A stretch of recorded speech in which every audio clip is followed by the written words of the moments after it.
Well, howdy tubers. Well, I thought I'd tell you what happened during the taxiing of the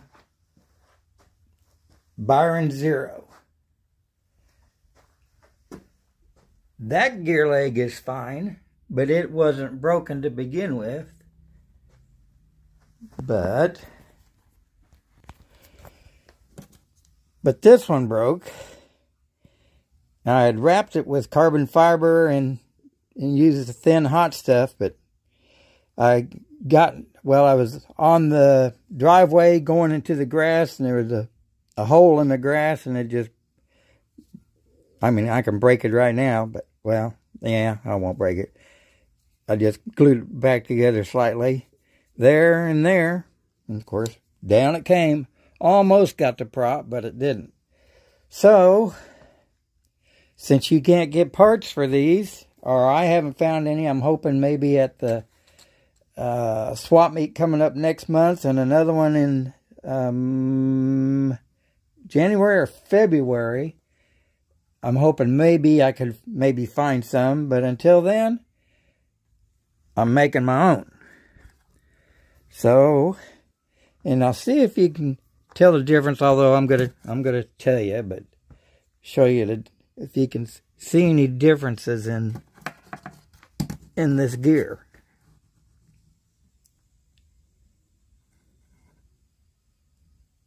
I told my buddy Matt about that, but I haven't heard back from him on that.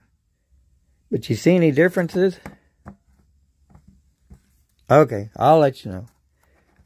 On the Zero, they put this scissor link, torque link, whichever way you want to call it, I'm going to say on the inside.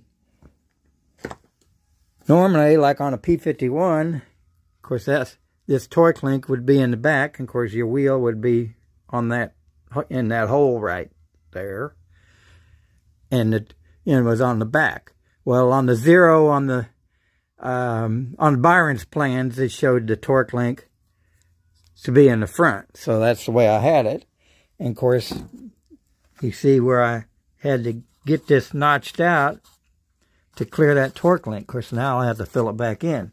So, when I made my new ones, I put the torque link, I'm going to call it on the inside instead of the front or back. It's on the inside.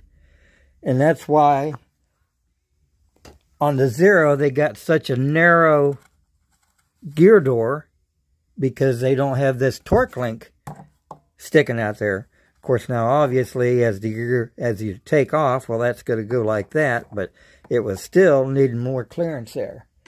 Well, I don't need that now. But, well, I'll show you that in a second. But these torque links that I've got on there, of course, I didn't make these. These are from Robart.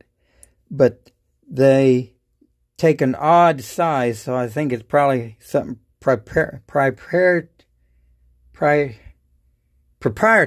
I think that's the word. And takes a number 24 drill bit. Oh, it's in my drill.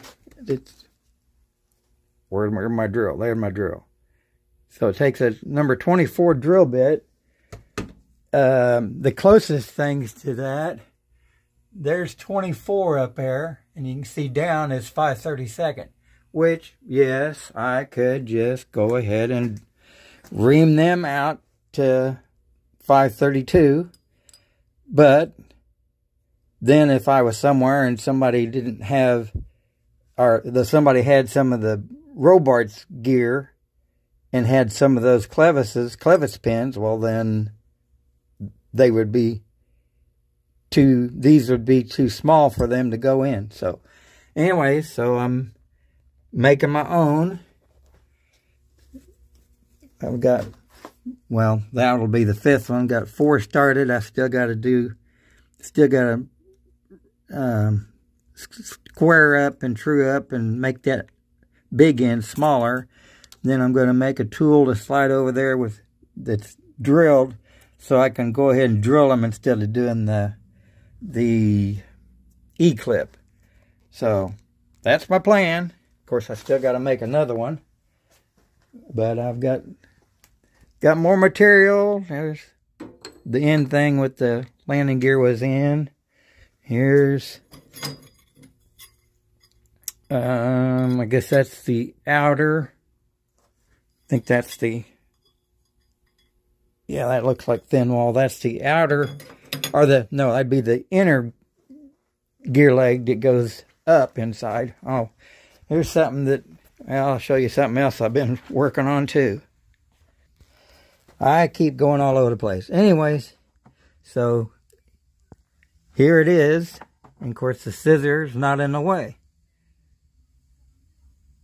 And I still got to make me a piece to go on here to clamp this down to this piece. Or I may just drill it and put a bolt in there. Because I just don't think that steel is going to hold against this.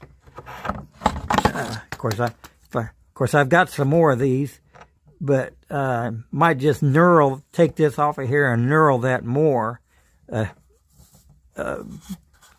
coarser knurling on there, and maybe that'll make it hold. But I just don't think this chromoly is going to hold on to that very good. And then, of course, I've got to come up with springs, which I have got.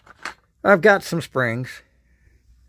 So, anyways, now I'll show you the other thing that I work on every once in a while.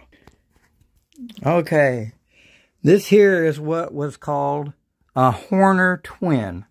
It's got 2 cylinders. The other one, of course, blocked by the vise, and it's not on there. And I have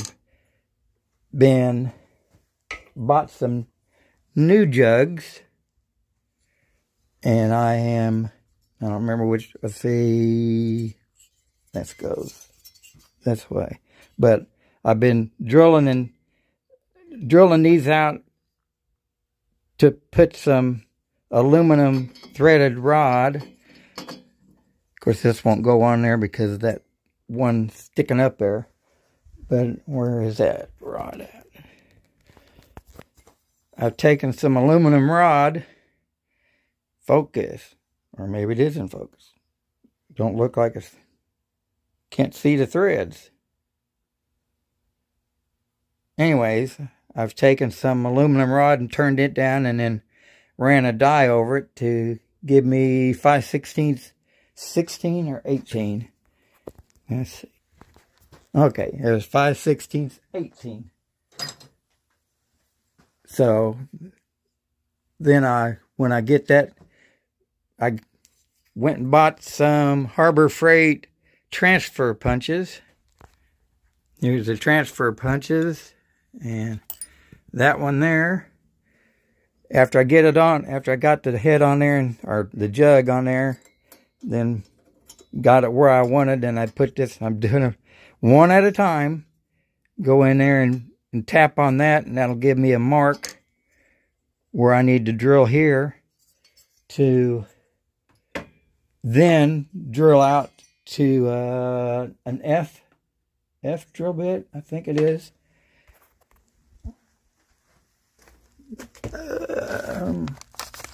Yeah, F drill bit, and then tap it with a 5/16, 18 tap, and then screw that in there, and I put some little bit of glue on it to hold it in there.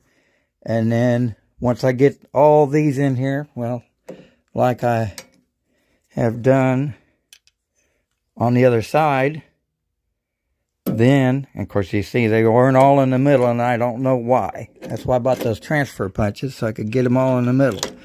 So, anyways, that's another thing I've been working on. So, and I don't know what I'll put the engine in. Of course, it's got to run first. So, anyways, that's what's up on the Zero. Maybe I can find some, or I think I've shouted out on YouTube here to see if people have any of these plastic Byron gear, because I'd sure buy it if anybody had it. Anyways, long video. There you go. God bless. Now, I forgot to add to that other video. I wish I could weld. I mean, but or specifically TIG weld. I mean, I can arc weld and gas weld somewhat. I mean, I get by. But the TIG weld, of course, it's a Harbor Freight welder, so that could be part of it. But I know I had a guy come over and it's got a great big one of these, and he welded the landing gear, or tack welded the landing gear on the H5, and just beautiful welds. And he was kind of envious because he didn't pay no $350 for his welder.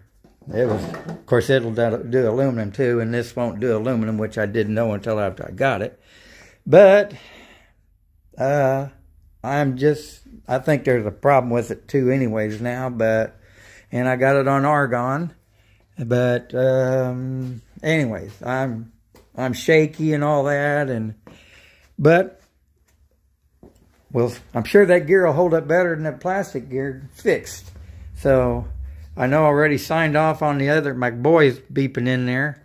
I know I already signed off on the other video, but I'm going to go ahead and add this to it. So there you go. Hope everybody's having a great weekend. And I'm going to be going to an indoor fly-in today.